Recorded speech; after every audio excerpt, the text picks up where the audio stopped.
Asdiqa, salam alaikum, bonjour ou bonsoir les amis, et j'espère que vous allez bien partout où vous vous trouvez.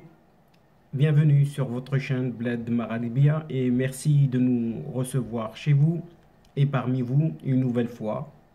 Mais tout d'abord, permettez-moi, à l'occasion de cette nouvelle année 2022, de vous adresser mes meilleurs vœux ainsi qu'à tous vos proches. Et aussi, dans la foulée, je me permets également de vous demander de ne guère hésiter de vous abonner à votre chaîne afin d'y être informé le plus rapidement possible. Et surtout, n'hésitez pas, comme toujours, de partager les séquences auprès de vos connaissances. Cette 207e vidéo vient vers vous pour vous proposer votre ce qui fait débat habituel, c'est-à-dire tout simplement ce qui fait la petite discussion à chacune de nos entrevues. Le CQFD de Bled Magharibiya, comme vous le savez, décortique, analyse, corrobore les informations comme à son habitude. Et concernant justement cette actualité de l'Afrique du Nord, pour vous la résumer tout simplement et brièvement en quelques petits mots.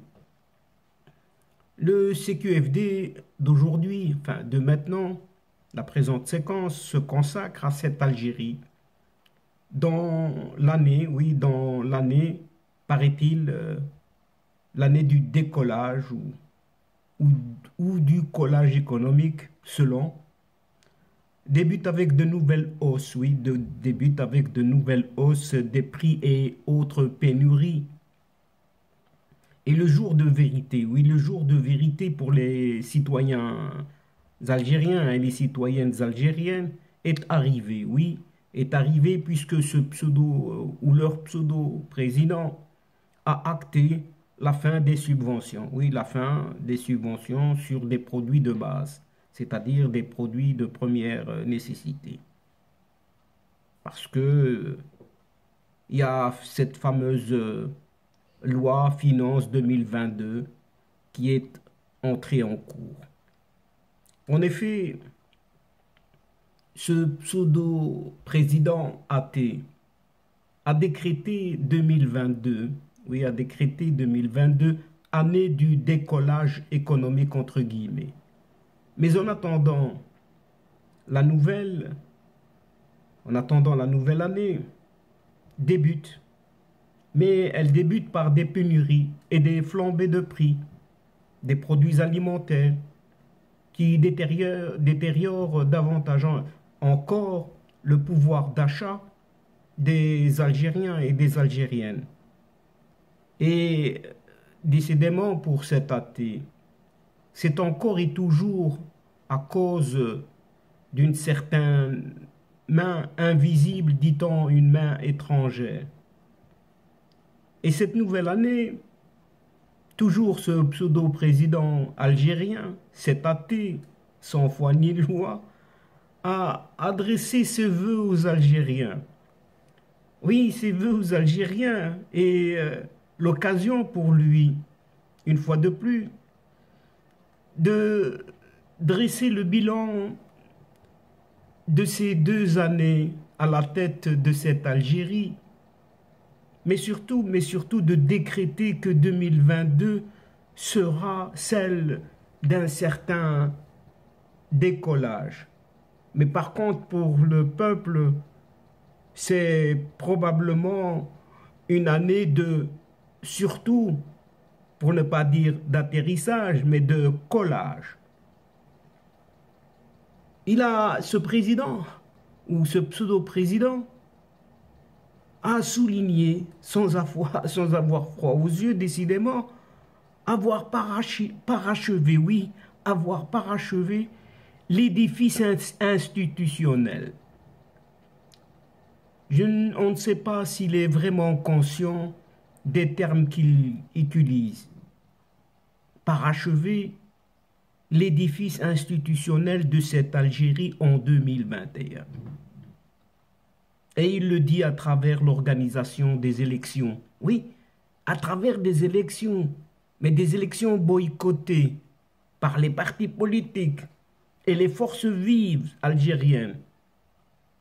Comme on atteste, un taux de participation historiquement le plus faible de cette Algérie et avoir mis en prison, oui, avoir mis en prison les voix discordantes de ce Hirak. Ne l'oublions tout de même pas. On comprend alors le sens qui pourrait être donné au décollage économique que ce pseudo-président a décrété. Déjà, en 2021, la diversification de l'économie algérienne a été mise en avant comme une soi-disant réussite, avec des recettes d'exportation s'élevant à hauteur de 4 milliards 600 millions de dollars, sans expliquer réellement au peuple qu'une grande partie des produits logés dans cette rubrique ne sont en fait que des dérivés des hydrocarbures, dont l'ammoniac, les engrais minéraux, chic azoté, les produits chimiques inorganiques, etc. Le dernier rapport, oui, le dernier rapport de la Banque mondiale est venu rapidement, mais rapidement, pour démontrer que l'évolution des indicateurs macroéconomiques de cette Algérie est rythmée par l'évolution justement de ces cours des hydrocarbures, suscitant l'indignation des autorités algériennes. Mais en attendant ce décollage décrété, les Algériens continuent à faire face aux pénuries et aux hausses des prix. Et les fils sont interminables. Ces derniers jours, c'est à nouveau l'huile.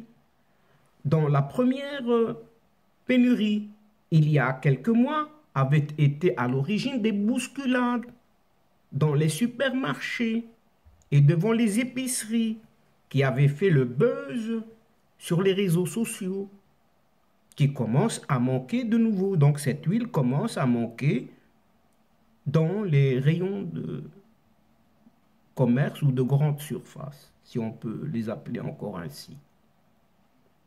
Et au lieu de trouver des solutions à cette pénurie récurrente, les autorités algériennes se cachent vraiment le visage en avançant qu'il s'agit d'une pénurie créée de toutes pièces. Par qui? Eh bien, par les ennemis extérieurs du pays. Donc les pénuries en Algérie sont créées de toutes pièces par les ennemis, par des pays aux alentours. Et le coupable est vite trouvé. Par déduction, vous avez deviné. Ainsi, dans son message à la nation, il appelle ça la nation, ce pseudo-président athée a expliqué que ces pénuries et ces hausses des prix de la fin de l'année ne sont que le fait de la main extérieure, une main extérieure, en indexant des complots, donc pire encore, des complots qui visent à déstabiliser le pays, y compris les tentatives de créer une pénurie de produits de première nécessité. Une manière, oui, c'est une manière de se dédouaner. Alors que c'est uniquement sa propre politique d'interdiction tous azimuts des importations de produits finis, d'intrants, des entrées et de biens d'équipement, dans le seul but de préserver les réserves de change du pays, alors que le pays ne produit pas grand-chose, rien du tout, ou est l'eau, qui sont à l'origine des pénuries et, par ricochet, de la flambée des tarifs de presque tous les produits. Allant dans le même sens, celui qui s'annonce comme ministre du Commerce et de la promotion des exportations, un certain Kamel Rezik, lui ajoute une autre raison supplémentaire à cette pénurie d'huile et aux hausses des prix. Si pour cette écervelée de ministre, la production nationale de l'huile de table couvre amplement la demande locale. Oui, pour lui, la production nationale de l'huile de table, elle couvre amplement la demande locale. Il n'y a que certaines informations qui font état de la baisse de la production chez certains producteurs en difficulté à cause de la forte hausse des prix des oléagineux sur le marché mondial. Et outre la pénurie, les prix ont encore flambé en cette Algérie au cours des derniers jours. Et du mois de décembre dernier en particulier. Pour ainsi dire, pour ne pas la citer ici, la tomate, oui, la tomate a ainsi franchi la barre des 195 dinars, soit l'équivalent d'1,25 € le kilo. Le citron, oui, le citron est à 200 dinars, c'est-à-dire 1,26 €. Les carottes à 120 dinars. 0 ou 75 cents. La pomme de terre remonte à 90 dinars. 56 cents. Et la liste des produits dont les prix ont augmenté est longue. Et c'est ainsi le prix du poulet atteint 460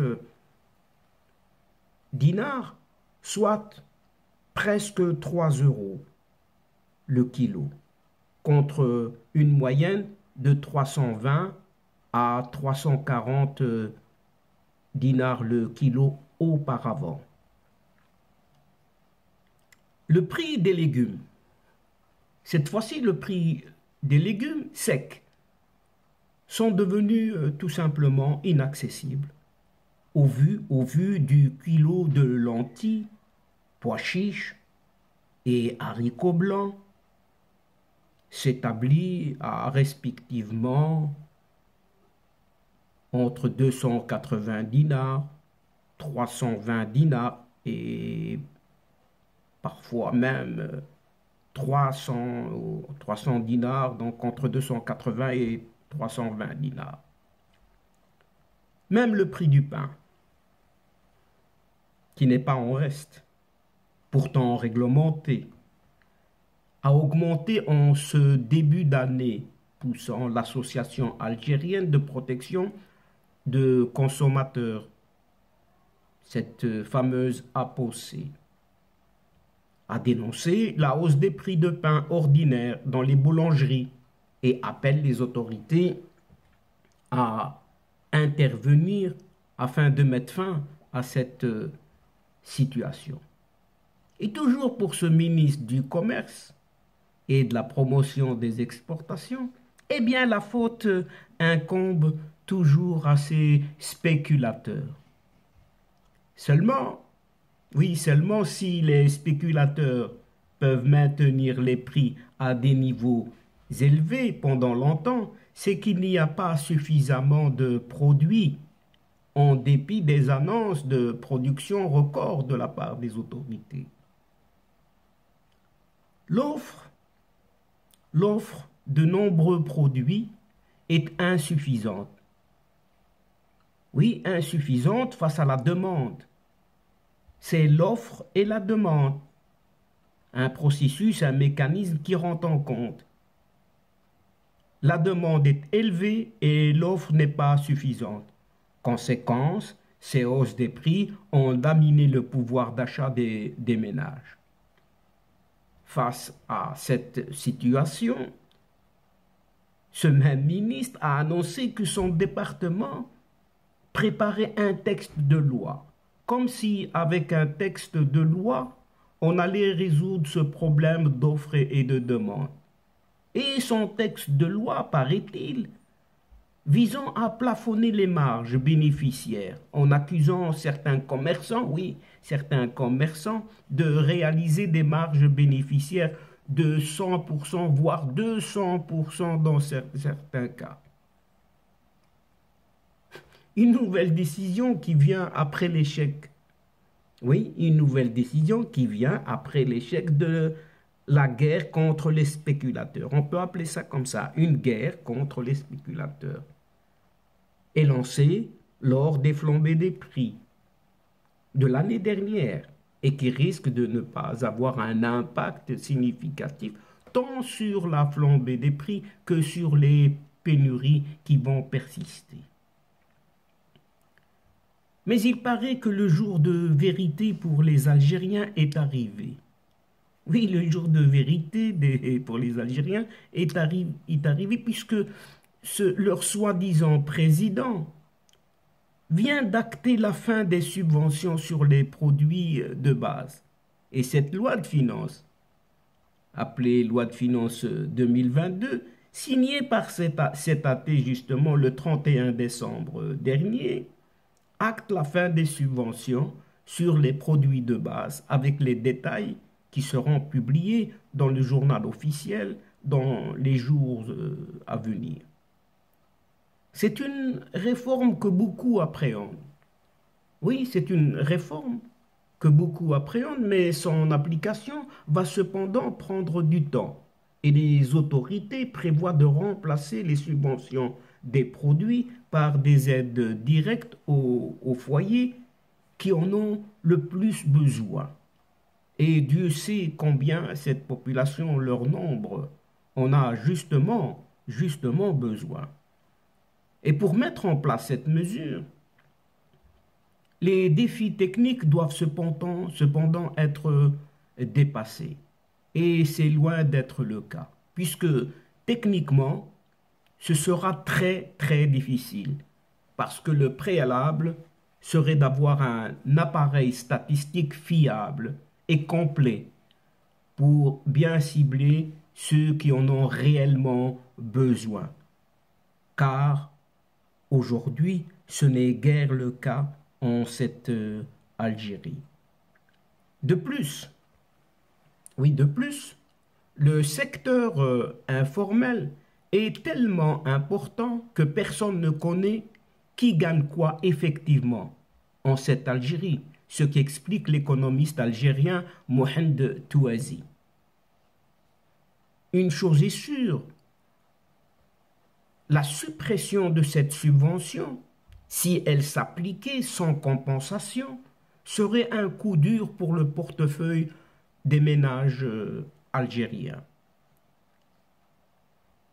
Et comme on vient de l'évoquer, si la baguette de pain passe de 10 dinars à 50 dinars, 5 fois plus, cela impacterait une certaine partie de la population, ainsi que pour le lait, l'électricité, surtout, et pour d'autres produits.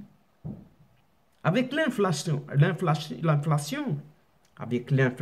galopante d'aujourd'hui, cela aurait un impact sur une frange de la population assez importante, bien entendu, donc un nombre très élevé, ce qu'ajoute toujours Mohamed Touazi. La révision de l'aide sociale doit passer par un débat national auquel seront associés les syndicats. A par ailleurs toujours précisé cet athée, mais le fera-t-il? Aussi une interrogation.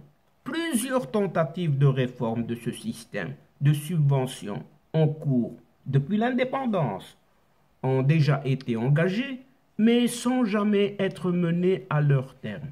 C'est aussi peut-être le cas de cette révision de l'aide sociale. Et donc, chers amis, c'est sur ces interrogations, toutes ces interrogations, et c'est ici que prend fin cette séquence tout en prenant congé de vous, mais nous espérons vous retrouver très bientôt avec un immense plaisir. Mais avant de vous quitter, permettez-moi une nouvelle fois de vous souhaiter une bonne et excellente année 2022. Merci pour votre participation, de nous écouter, de nous suivre jusqu'au bout.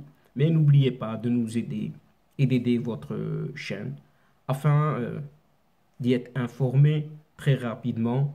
Donc, nous vous demandons de vous y abonner et de faire abonner vos connaissances. Mais surtout en partageant autour de vous les séquences vidéo de votre chaîne.